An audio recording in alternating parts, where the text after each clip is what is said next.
우리 다 함께 조용히 묵상하여 기도하심으로 부활주일 예배를 하나님께 드리겠습니다.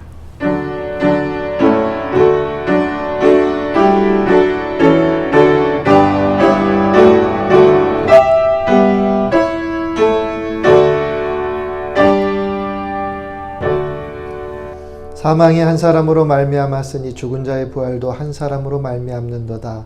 아담 안에서 모든 사람이 죽은 것 같이 그리스도 안에서 모든 사람이 삶을 얻으리라. 아멘. 경배 찬송 161장 함께 찬양 드리겠습니다.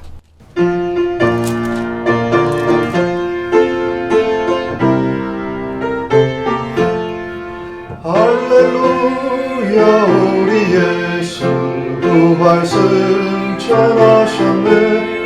세상 사람 찬양하는 천사와 같다로다. 구주 예수 부활하사 사망 권세 이겼네. 구주 예수 부활하사 사망 권세 이겼네. 할렐루야 우리 예수 왕의 왕이 되시고 우리들의 중보 되신 성령 증거하시네. 구주 예수 부활하사 처음 열매 되셨네. 구주 예수 부활하사 처음 열매 되셨네. 할렐루야 우리 예수 흠과 티가 없도다. 무덤 속에 있는 죄인 주가 일으키시네.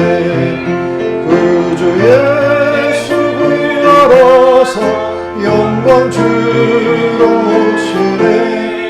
구주 예수 부활하사 영광 주로 오시네.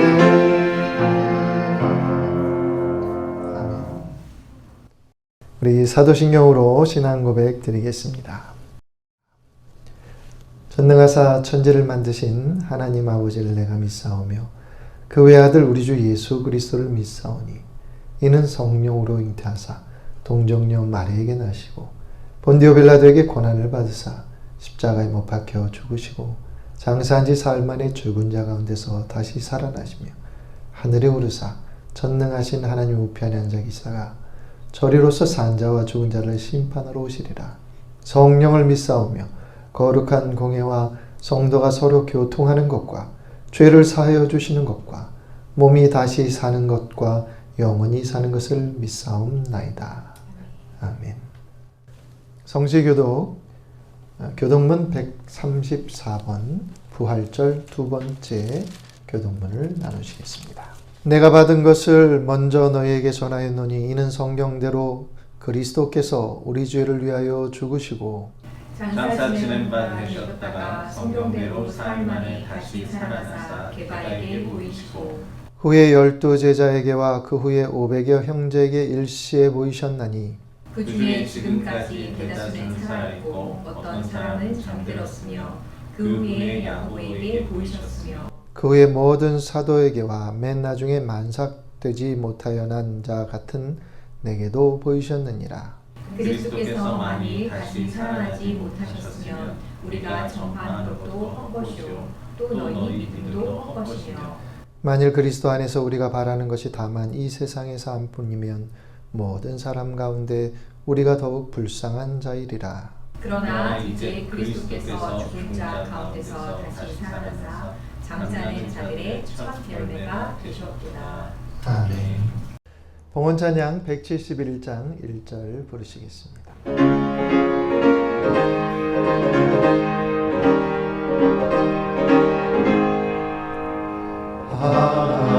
하나님의 독생자 예수 날 위하여 오시었네. 내 모든 죄 사하시려고 십자가 그나 다시 사셨네. 살아계신 주 나의 참된 소망 두려움이 사라지네. 사랑의 주 내 갈 길이 너하니 내 모든 삶의 기쁨 늘 충만하네. 우리 예배를 위해서 그리고 드려질 헌금을 위해서 제가 기도하겠습니다. 하나님, 긴 시간 우리가 가정 예배를 드리다가 오늘 이 교회에 나와서 부활주일 예배를 2주 연기된 그 예배를 하나님께 드립니다. 하나님, 우리의 예배를 기억하시고 이 예배를 통해 하나님 우리의 마음을 받아 주시옵소서. 이 예배가 하나님께 드려지는 예배가 되게 하여 주시고 예배에 참여하신 한 영혼 한 영혼 그리고 가정에서 드리는 우리 교우들 위해 함께하여 주시사 그 모든 이들의 예배를 그리고 그 마음과 또한 그 몸을 주님 받아 주시옵소서. 우리를 위하여 죽기까지 사랑하신 주님의 사랑을 우리가 따라가게 하여 주옵시고 넘어지고 또 배반하여도 끝까지 용서하신 우리 주님의 그 용서하심을 우리가 배워가고 닮아가게 하여 주시어서 하나님, 우리를 통해 그리고 원미교회를 통해 다른 이들이 하나님을 보게 하소서. 예수 그리스도를 알아가게 하여 주옵소서. 하나님, 오늘의 이 부활절 예배가 1년에 한 번 치르는 예식이 아니라 우리를 살리는 그리고 우리를 회복하여 하나님께 온전히 드리는 진정한 부활절의 예배가 되게 하여 주옵시고 주의 은혜로 하나님의 자녀된 우리가 다시는 옛사람의 삶의 모습을 입지 아니하고 날마다 새롭게 되어 하나님께 영광 돌리는 교회와 성도가 되도록 인도하여 주옵소서. 속히 코로나 바이러스가 하나님 진정되고 또한 치유할 수 있는 약이 개발되게 하여 주시어서 온 세계가 이 공포로부터 벗어나 일상의 삶의 기쁨을 회복할 수 있도록 도와주시옵고 하나님, 경제적으로도 여러모로 어려움을 겪는 이들이 많이 생겨납니다. 하나님, 그들을 위로하시고 그들의 길을 붙들어 주시옵소서. 우리 교우들 가운데도 어려움이 생기지 아니하도록 하나님, 가정과 일터를 하나님께서 붙들어 주시고 하나님, 언제까지일지 모르나 끝까지 견디고 이겨낼 수 있도록 모든 이들 위해 위로와 힘을 더하여 주시옵소서. 이 예배 중에 드리는 예물을 주님께서 기쁘게 받으시고 예물에 담긴 간절한 마음의 소원까지 주님 헤아려 주셔서 정하신 때 복된 하늘의 선물로 응답해 주시옵소서. 예배에 참여하는 이들, 예배를 돕는 이들, 또한 예배를 드리기까지 모든 보이지 않는 곳에서 수고한 모든 이들 위해 함께하여 주시고 하나님, 질병과 싸우는 우리 교우들 특별히 보호하여 주시옵소서. 하나님께서 이 시간에 우리에게 크신 은혜와 사랑을 더하여 주시고 우리로 진실하고도 정직한 하나님의 사람으로 회복되어 살 수 있도록 인도하여 주실 것을 믿사오며 모든 것을 주 예수 그리스도의 이름으로 간절히 기도드리옵나이다. 아멘.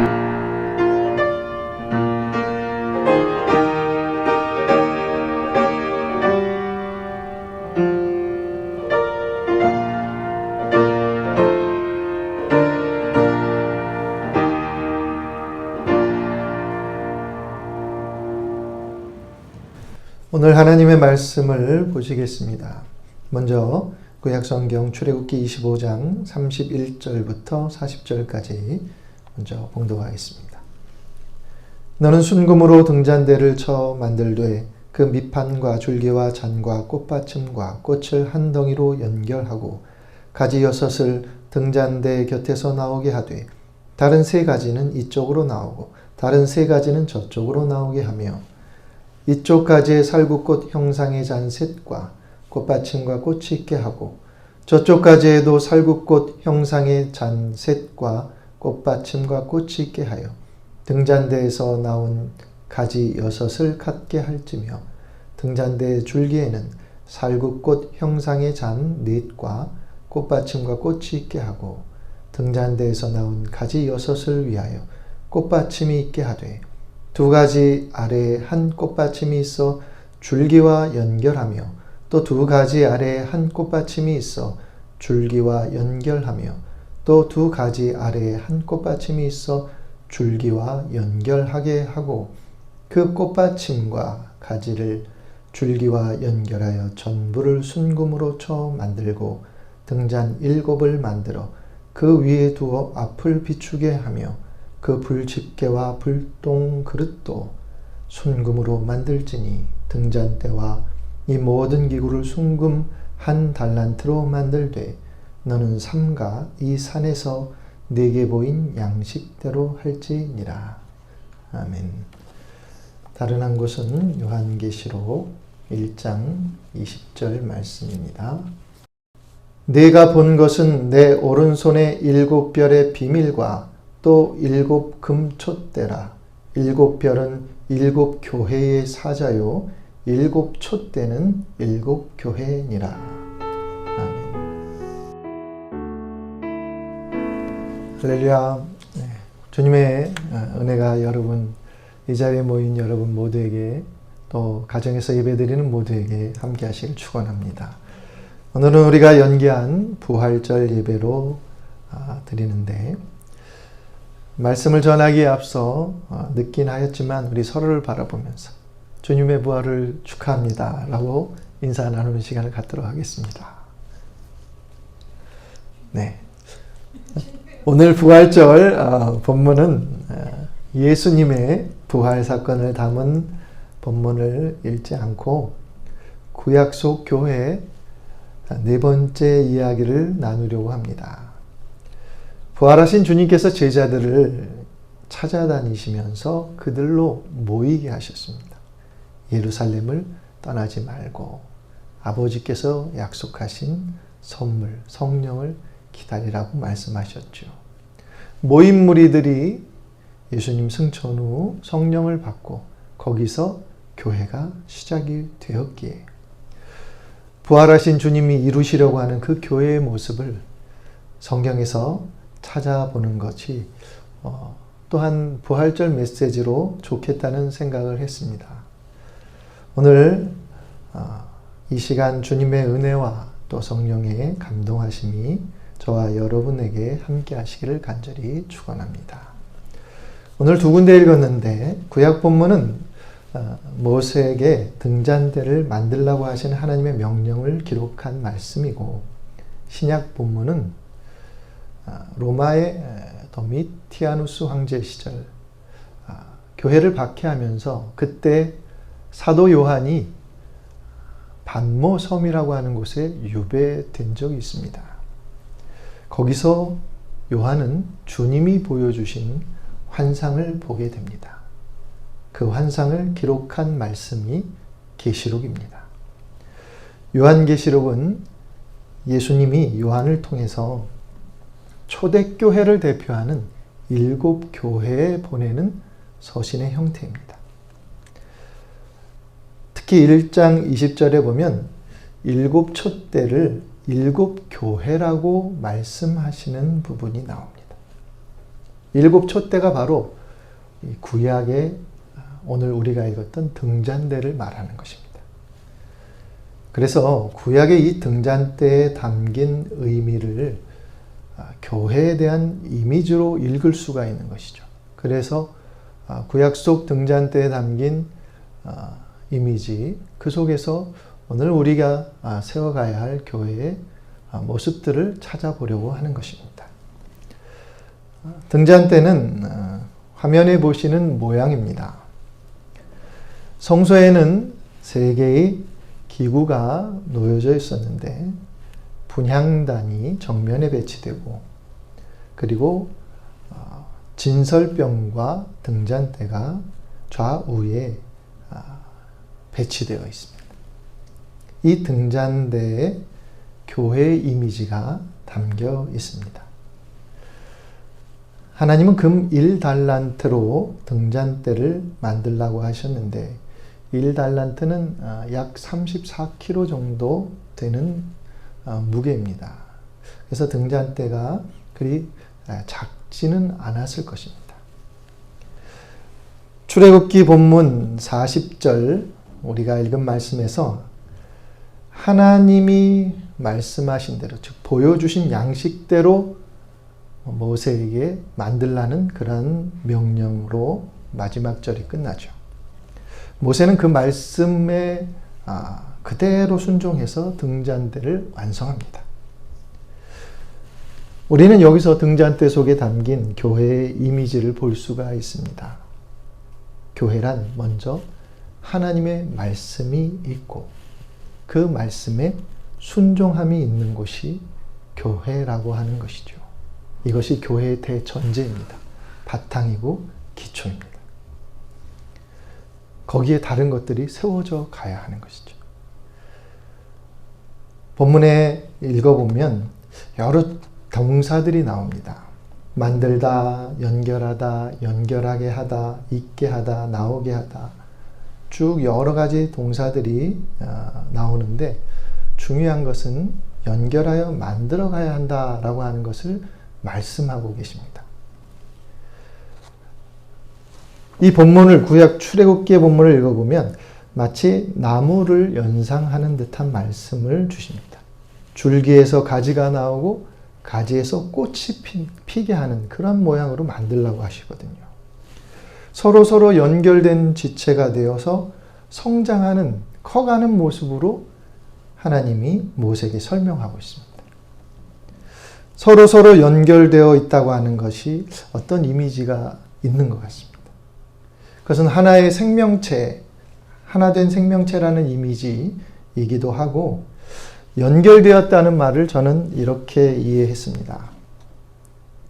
곧 교회는 성도들이 그리스도 아래에서 한 몸으로 연합된 공동체이고 또 교회는 세상에 대해서도 홀로 떨어진 섬이 아니라 세상과 하나님을 연결하는 공동체가 되어야 한다는 그러한 이미지로서 이 연결한다는 말을 이해했습니다.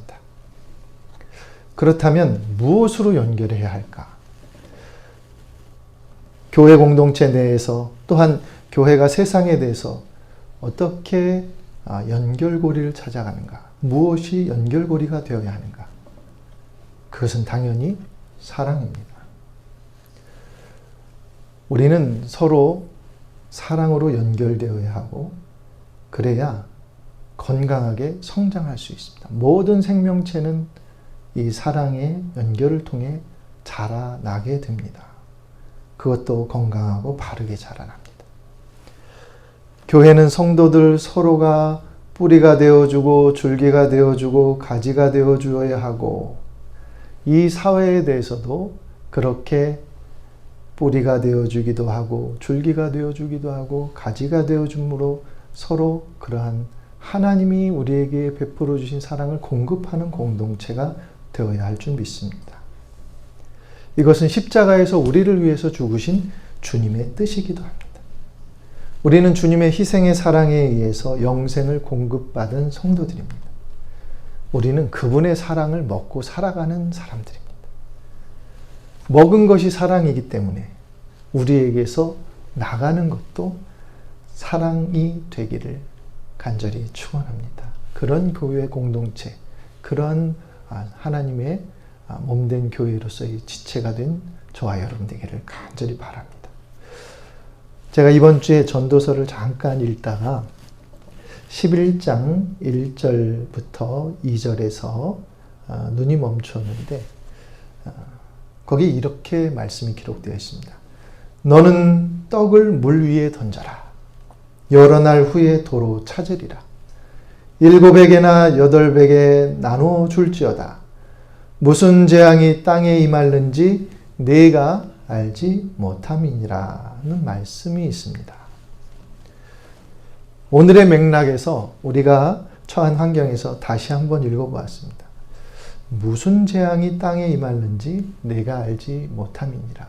그러기에 너는 떡을 물 위에 던져라. 저는 이 재앙이라고 하는 단어에 우리가 지금 겪고 있는 이 코로나의 재앙을 자연스럽게 연상할 수밖에 없었습니다. 우리가 앞으로도 이와 같은 어려움을 얼마나 겪게 될는지 모르겠습니다. 어느 누구도 사실 앞날을 정확히 예측할 수 없고 어떤 어려움과 재앙들이 우리에게 올지 알지 못합니다. 그런데 전도자는 그런 상황에 있는 우리에게 무슨 재앙이 임할는지 모르는 세상에서 떡을 물 위에 던져라 이렇게 권면합니다. 그러면 여러 날 후에 도로 찾게 될 것이다 라고 말씀하고 있습니다. 언제일지는 모르지만 하나님께서 우리가 던진 것을 훗날 되찾게 해주신다는 말씀입니다. 이 말씀은 결국 아무 기대하지 말고 타인에게 베푸는 삶을 살아가라고 하는 메시지라고 할 수 있습니다. 마치 오늘 이 어려움 속에 살아가는 우리 교회와 우리 성도들에게 전하는 말씀 같았습니다. 사실 재앙의 시대에서는 사람들이 자기의 것을 더 챙기고 자기 안위를 더 찾고 구하기 마련이고 가진 것을 더욱 움켜쥐기 마련입니다.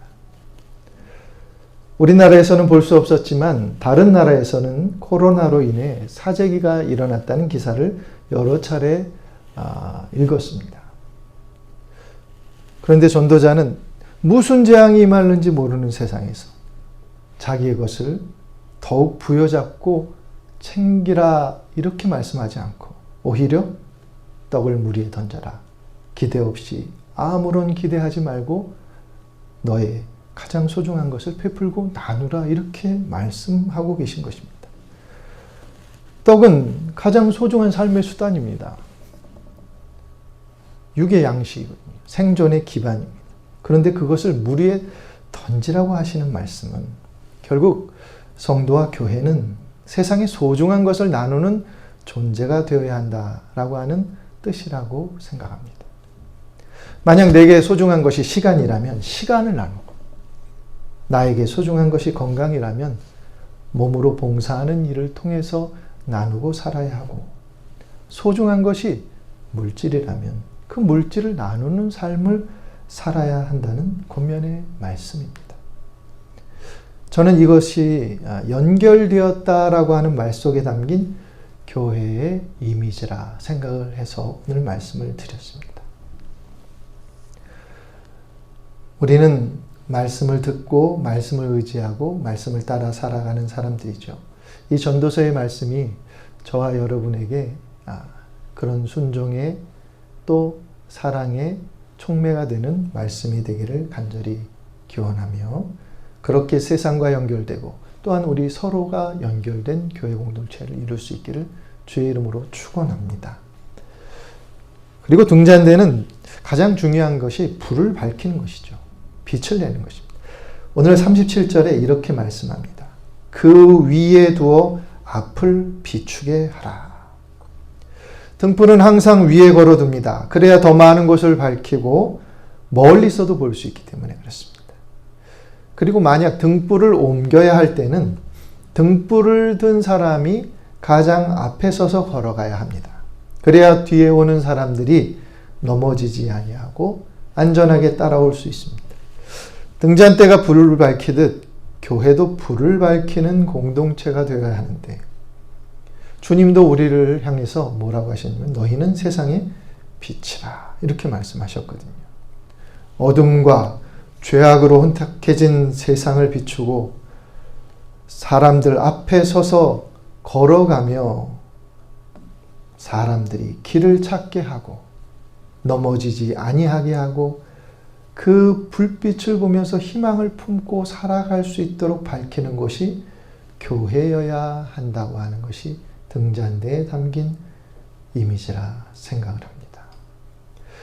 빛은 다른 말로 표현하면 눈이라고도 할 수 있습니다. 그리고 가치관이라고도 말할 수 있습니다. 우리는 보는 것에 의해 가치관이 형성되는 것이죠. 어떻게 보면 교회는 세상을 보는 바른 눈, 새로운 눈을 제시하는 곳이 되어야 하지 않을까 그렇게 생각을 합니다. 제가 생명의 삶이라는 큐티 잡지에서 재미있는 이야기를 읽었습니다. 어느 보석상에 강도가 들었는데 이 강도가 이상하게도 보석은 하나도 훔쳐가지 않았다는 겁니다. 단지 강도가 한 일은 보석에 붙여놓은 가격표를 바꿔놓은 것이었다고 합니다. 고가의 보석에는 헐값의 가격표를 붙이고 값싼 보석에는 아주 고가의 가격표를 붙여놓았다는 겁니다. 그걸 모른 보석상에 나중에 대혼란이 일어났다는 것이죠. 주인이 그 사실을 알아차렸을 때에는 귀한 보석이 모두 헐값에 팔린 뒤였다는 것입니다. 사단은 이렇게 우리의 눈을 그리고 가치를 전도시켜 놓았다는 것입니다. 그래서 정말 중요한 것을 바라보지 못하게 하고 정말 가치 있게 여겨야 할 것을 헐값처럼 여기게 하고 헐값처럼 여겨야 할 것에 대해서는 귀히 여기게 하는 그런 어두운 세상으로 만들었다는 것입니다. 그러므로 교회가 빛의 역할을, 즉 등잔대의 역할을 해야 한다고 하는 것은 이렇게 전도된 가치, 참된 것을 보지 못하는 세상에 대해서 빛을 비춰줌으로 그 가치를 회복하고 그 눈을 회복하게 해 주어야 한다는 그러한 사명이 있다는 메시지가 여기에 담겨 있다고 믿습니다. 우리가 그 책임을 잘 감당하는 교회가 될 수 있기를 주의 이름으로 간절히 축원합니다. 출애굽기 27장 20절로 21절에 보시면 이런 말씀이 있습니다. 올리브 기름으로 등불을 밝히되 끊이지 않게 등불을 켜라. 이렇게 켜라고 하셨고 증거궤 앞 휘장 밖에서 저녁부터 아침까지 항상 여호와 앞에 그 등불을 보살피게 하라 말씀하셨습니다. 그 등불을 보살피는 일을 누구에게 맡기셨냐면 제사장들에게 담당하게 하셨습니다. 제사장의 가장 우선적인 일이 등불을 밝히고 관리하는 일이었다는 겁니다. 그렇다면 제사장은 오늘날에 누구를 가리키는 말일까요? 목회자일까요? 그렇지 않습니다. 베드로전서 2장 5절과 9절을 한번 보시겠습니다. 이런 말씀이 있습니다. 너희도 산돌같이 신령한 집으로 세워지고 예수 그리스도로 말미암아 하나님이 기쁘게 받으실 신령한 제사를 드릴 거룩한 제사장이 될지니라. 9절에는 또 이런 말씀이 있죠. 그러나 너희는 택하신 족속이요 왕 같은 제사장들이요 거룩한 나라요 그의 소유가 된 백성이니 이는 너희를 어두운 데서 불러내어 그의 기이한 빛에 들어가게 하시니에 아름다운 덕을 선포하게 하려 하심이라 말씀하셨습니다. 베드로는 우리를 향해서 제사장이라 부릅니다. 거룩한 제사장이라. 구약의 제사장들의 역할은 등잔대에 불을 밝힘으로써 여기에 하나님이 계시다 라고 하는 것을 드러내는 그러한 역할을 감당했던 사람들이라면 오늘 제사장 된 우리는 여기 이곳에 교회에 하나님이 계십니다 라고 하는 증거를 세상에 드러낼 수 있는 공동체가 되어야 한다는 말씀인 것입니다.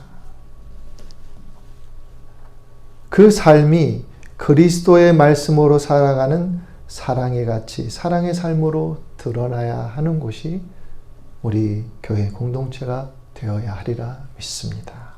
그 일들을 우리가 꼭 이뤄갈 수 있었으면 좋겠습니다. 그리고 마지막으로 등잔대가 가진 이미지 중에 교회가 가져야 할 것이 무엇인지 한 단어를 통해 알아보려고 합니다. 33절 이후를 보면 살구꽃 형상이라고 하는 단어가 계속 나옵니다.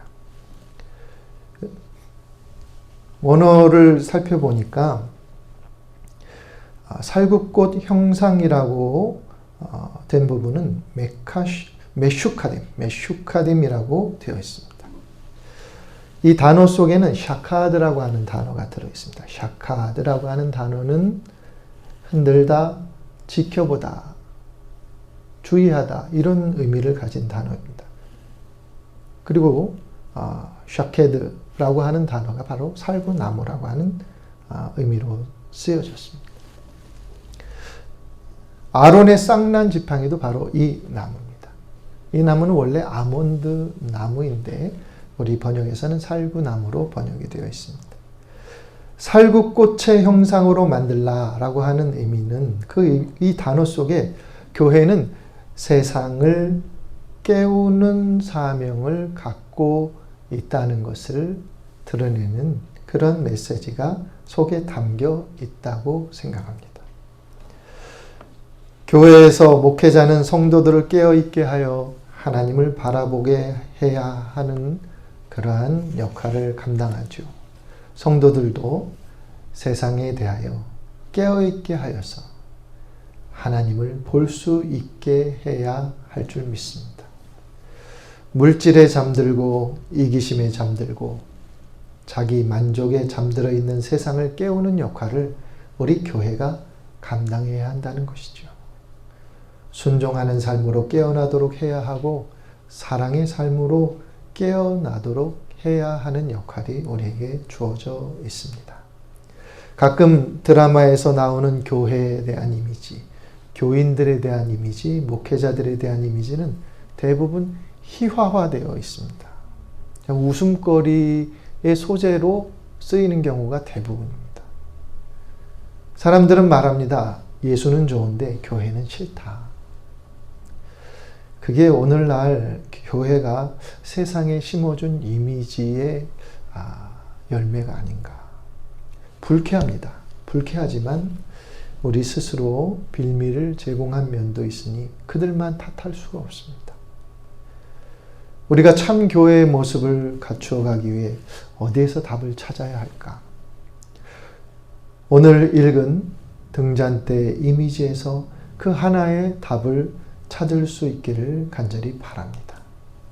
원미교회와 우리 성도님들, 세상에 순종하는 삶을 멈추고 물질을 쌓아두는 삶에서 돌이키고 자기 자신을 위한 성공의 삶에서 벗어나서 하나님께 순종하고 베푸는 삶의 사랑의 삶을 살아가고 이웃과의 공생을 위해서 그 걸음을 옮겨가는 성도가 되기로 하고 교회가 되기로 결단하는 이 시간이 되면 좋겠습니다.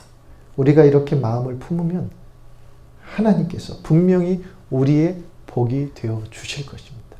하나님이 우리를 복되고 형통한 길로 분명히 인도해 주실 줄 믿습니다.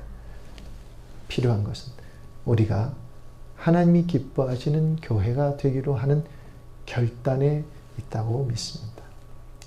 저는 오늘 주일이 그러한 결단을 새롭게 하는 부활의 아침이 되기를 간절히 바라고 저와 여러분 우리 함께 합력할 선을 이루어가는 그런 하나님의 공동체로서 커갈 수 있기를 다시 한번 주님의 이름으로 간절히 축원합니다. 기도하겠습니다. 하나님, 우리를 돌아보아 주옵소서. 세상에 순종하여 간 우리가 돌이켜 하나님께 순종하게 하여 주옵소서. 세상의 가치를 따라간 우리가 벗어나 말씀에 눈을 떠서 주님이 보여주시는 가치를 따라 살게 하여 주옵소서.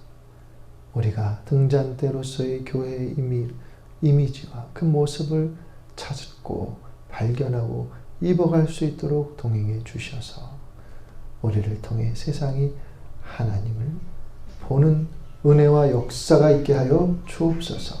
예수님의 이름으로 간절히 기도합니다. 아멘.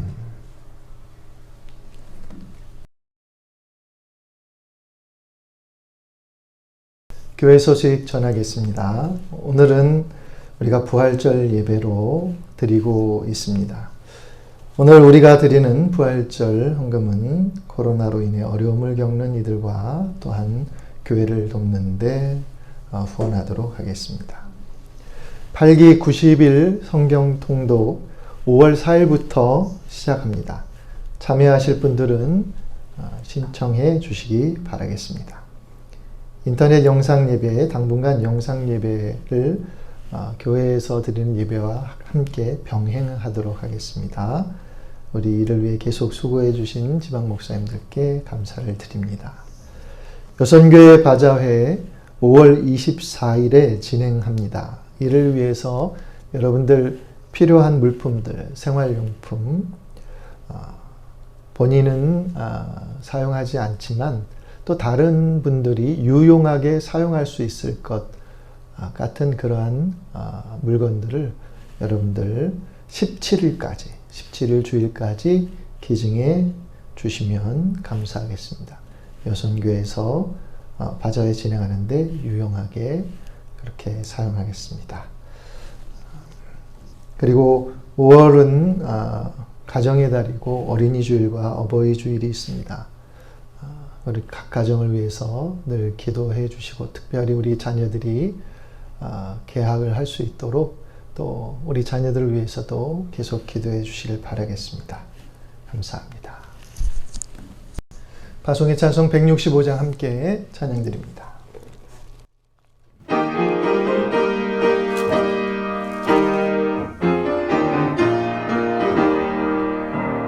주님께 영광 다시 사신 주 사망 권세 모두 이기시었네.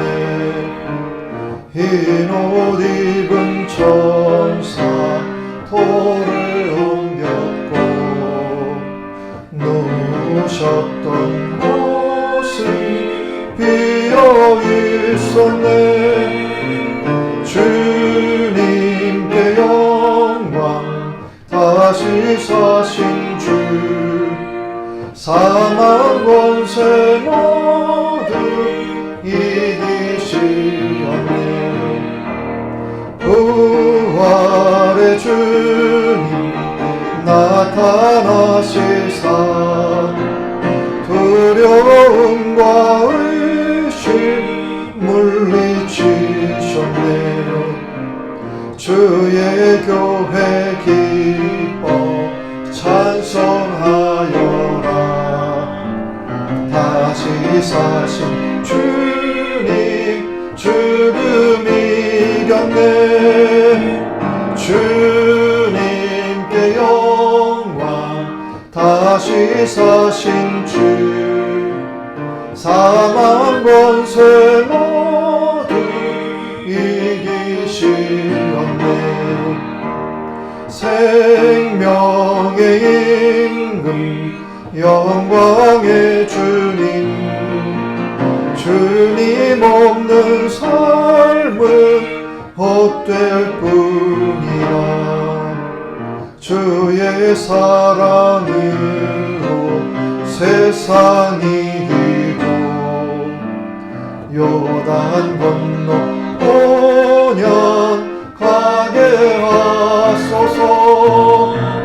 주님께 영광 다시 사신 주 사망 권세 모두 이기시었네. 아멘. 축도로 예배를 마치겠습니다. 하나님, 각 가정에 진정한 부활이 있게 하여 주옵소서. 영혼의 부활이 있게 하소서. 삶의 부활이 있게 하여 주옵소서. 하나님, 그 마음에 꽃이 피고 환한 웃음이 다시 만개할 수 있도록 하나님 우리를 도우시고 이 땅을 굽어 살펴 주시옵소서. 교회를 교회되게 하시고 성도를 성도되게 하여 주옵소서.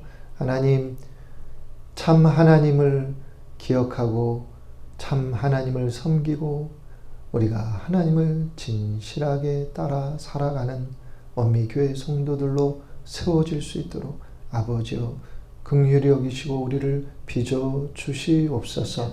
이제는 우리 주 예수 그리스도의 은혜와 하나님의 사랑하심과 성령님의 교통하심이 예배를 마치고 또 한 주간의 삶을 살아갈 우리 원미교회 모든 이들 위해 언제나 함께 하옵시기를 간절히 축원하옵나이다.